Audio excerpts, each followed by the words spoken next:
Hi, this is Miss K. In today's video, I'll show you how to scan documents using Google Drive on your Android device.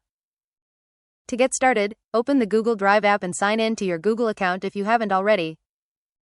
Tap the plus button in the bottom right corner, then select Scan.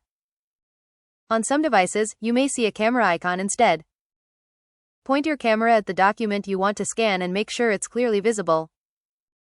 Tap the capture button to take a photo. If needed, crop the edges, rotate the document, or apply a filter to improve the scan. You can also add more pages if you're scanning a multi-page document. Once you're satisfied with the result, tap Save. Choose the Google Drive folder where you want to store the scanned document, rename the file if you'd like, and tap Save again. Your document will be uploaded as a PDF and will be available from your Google Drive account. And that's it, you've successfully scanned a document using Google Drive. Happy watching! Don't forget to like, share, and subscribe for more helpful tutorials.